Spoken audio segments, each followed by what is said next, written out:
I was holding a paper plate with cake I hadn't asked for, standing in my own backyard, when the side gate creaked open and my wife's face went pale. A man I'd never met walked in like he already knew where the bathroom was. 20 minutes before that, she'd pulled me into the garage, gripped my wrist, and said, "Be cool or it's over." I just smiled and told her 4 words back. She thought I meant I'd behave. I didn't.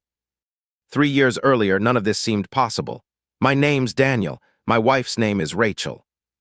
We met at a mutual friend's barbecue, and I remember she brought her own hot sauce because she said restaurant hot sauce was always a lie.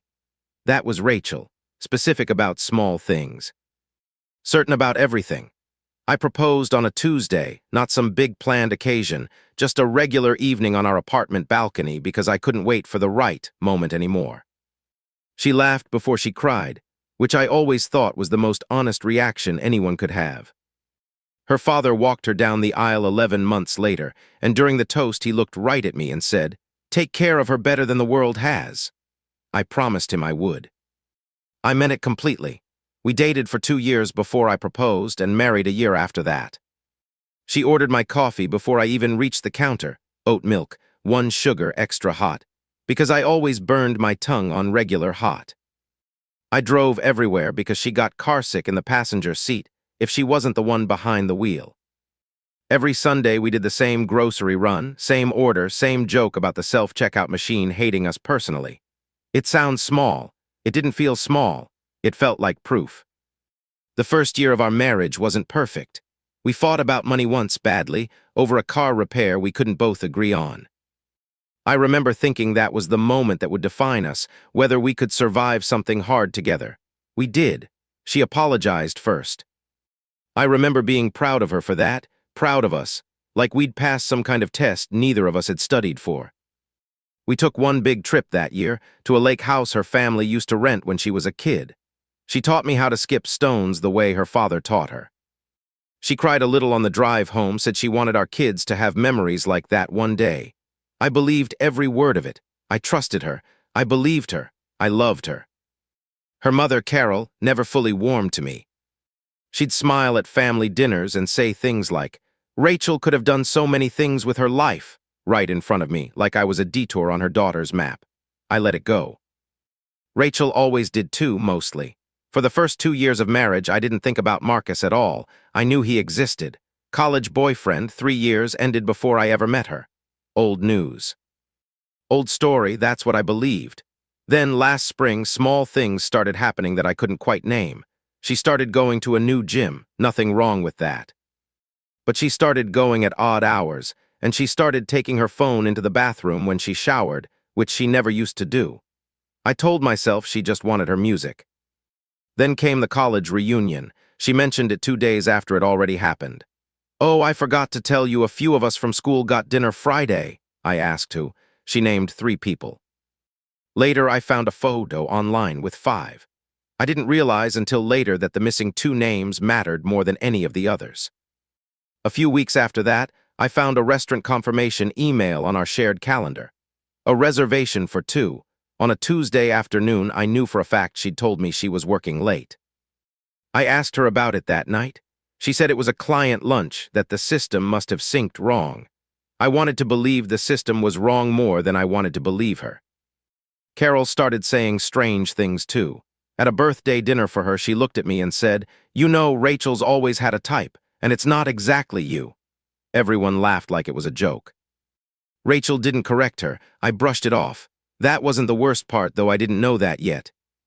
A few days later, Rachel came home an hour late from book club, a book club I'd never once heard the name of before that month. Her hair smelled like a restaurant, not a living room.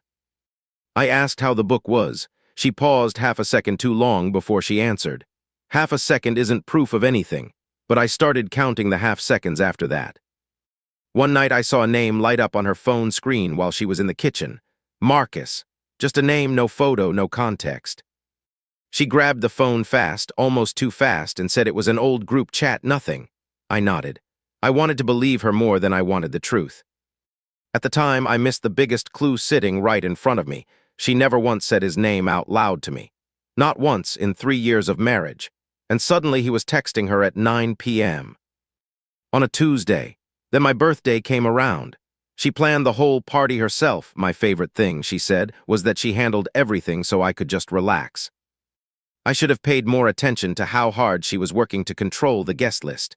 2 days before the party, I overheard her on the phone in the laundry room. "He'll be so surprised," she said, laughing in a way I hadn't heard her laugh in months. Not at me. At someone else about something else. I asked who he was. She said it was about a surprise gift. I let it go again. Then 20 minutes before my own birthday party started, she pulled me into the garage. Her hand was shaking a little. "Marcus is coming today," she said. "I invited him weeks ago, and I didn't tell you because I knew you'd make it weird. Be cool or it's over." I stood there holding a bag of ice that was starting to sweat through my fingers, and I asked her one question. "Over what, Rachel?" She didn't answer. She just walked back inside. That wasn't the worst part either. The party started. Friends showed up, coworkers, my sister Jenna, Carol in a floral dress acting like nothing was strange at all. Then the gate creaked and Marcus walked in. He wasn't a stranger to that backyard. He walked past the fence like he knew it wasn't his first time seeing it. Rachel's whole posture changed. Her shoulders dropped an inch. Her laugh got louder, lighter, easier than it had been with me in weeks. I watched her hand touch his arm during a conversation about nothing, just for a second. Just long enough. I told myself I was imagining it. I wasn't. An hour into the party, I went inside for more ice and heard voices near the laundry room, the same room she'd made that phone call from 2 nights earlier. I stopped in the hallway. "You didn't have to marry him," Marcus said. "You told me that yourself 6 months ago." "I know," Rachel said. "I know. I wasn't ready to blow everything up yet. You said you still think about it, about us." "I do," she said. Her voice cracked on the second word. "I think about it every day." I stood in that hallway holding a bag of ice with my own name written in frosting on a cake 20 feet away. And I heard my wife tell another man she thought about him every day. I didn't walk in. I didn't scream. I didn't drop the ice. I just stood there and let every version of the last 3 years rearrange itself in my head. I thought about the lake house. The stone skipping. The apology after the fight about the car. I wondered how many of those moments had been real and how many had just been her waiting for the right time to leave. Then I heard something worse. "Your mom already knows," Marcus said. "She told me at Thanksgiving she always hoped you two would find your way back." Carol. My own mother-in-law, sitting 20 feet away eating potato salad, had known about this since Thanksgiving. I thought back to that Thanksgiving. I remembered Carol pulling Rachel into the kitchen for almost 40 minutes while I sat with her father watching football, and I remembered thinking nothing of it at the time. 40 minutes. I wondered now how much of my marriage had been decided in rooms I wasn't allowed into. I trusted her. I believed her. I loved her. And apparently I was the only one in that house who didn't know what was actually going on. I walked back outside like nothing happened. I smiled for photos. I blew out candles for a birthday I would remember for exactly the wrong reason for the rest of my life. Nobody at that party had any idea that I already knew everything. The next morning, Rachel acted normal, like the party had gone perfectly.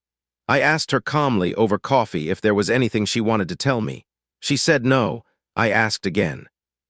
She said I was being paranoid, that Marcus was just an old friend, that I'd always been a little insecure, and this wasn't fair to her. That was the moment I understood what gaslighting actually feels like from the inside. Not shouting, not lies you can catch. Just a slow, calm rewriting of reality delivered with a straight face over breakfast. I didn't argue. I just said, "Okay," and went to work. That week I called my sister Jenna. She was quiet for a long moment, then said, "I wondered when you'd notice. I saw them at a coffee shop in March. I didn't want to be the one to tell you."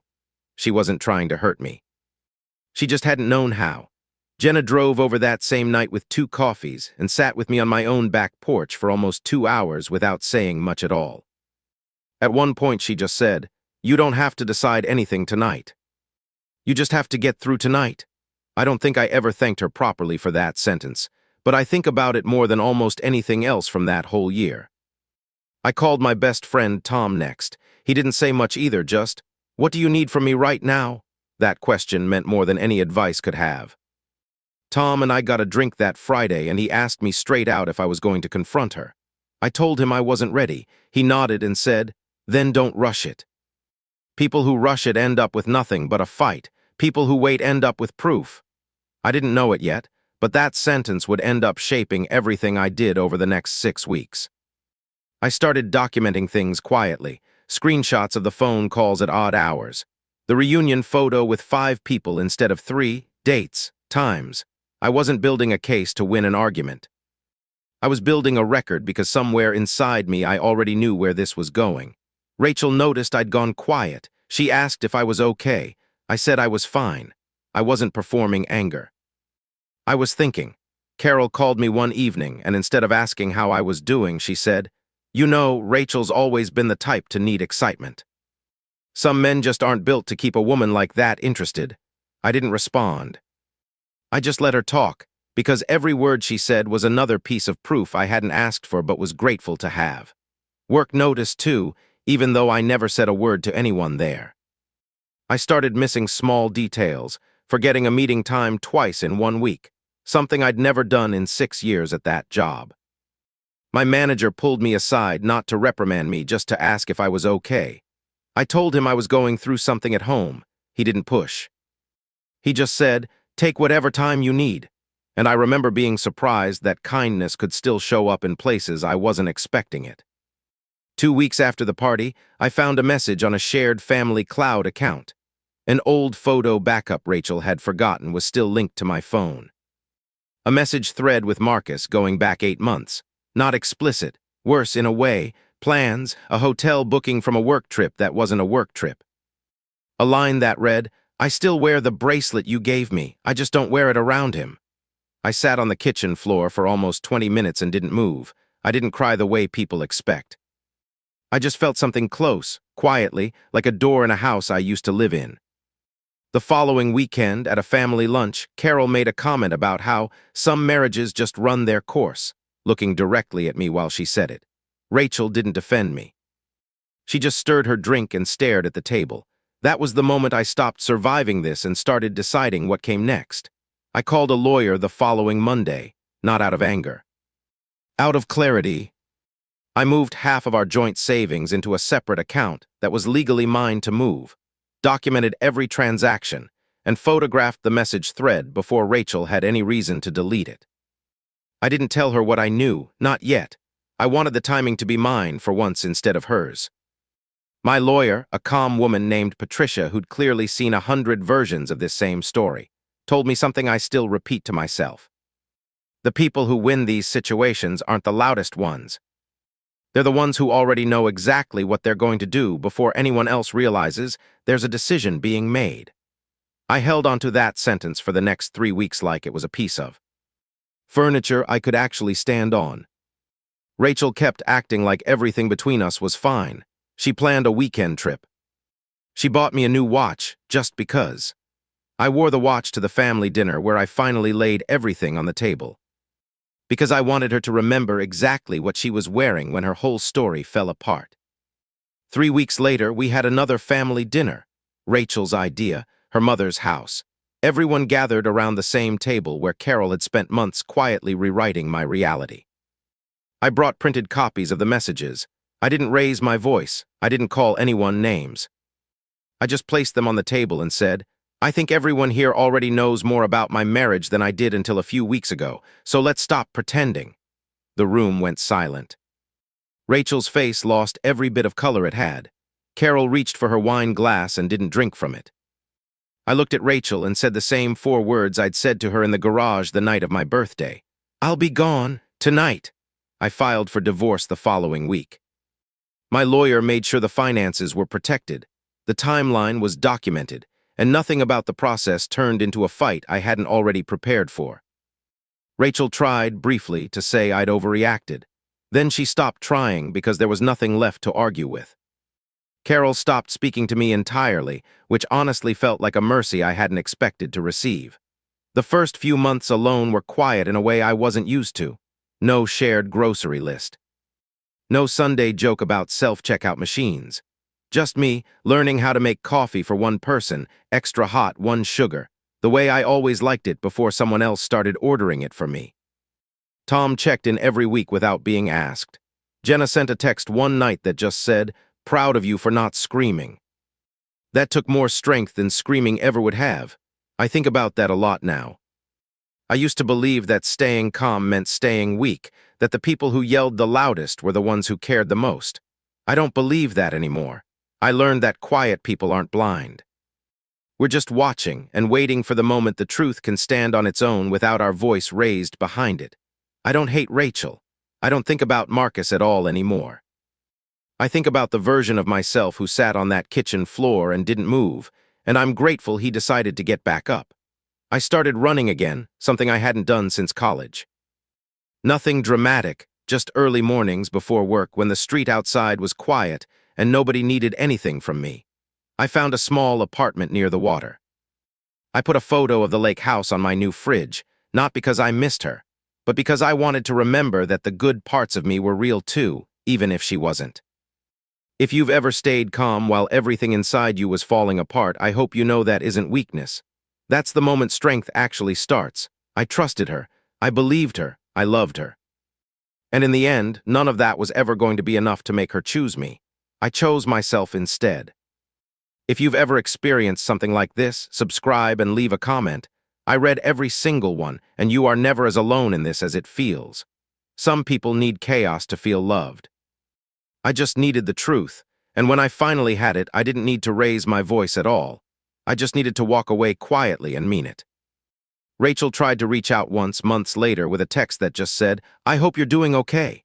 I didn't answer right away. When I finally did, I just wrote, "I am." 2 words. No anger left in them at all. That felt like the real ending, more than the divorce papers ever did. People ask me sometimes if I regret staying calm that whole birthday, if I wish I'd flipped the table, made a scene, given Marcus and Carol and Rachel something to actually remember me by. I don't. I got something better than a scene. I got my own life back in one piece on my own terms, and nobody in that backyard ever saw it coming.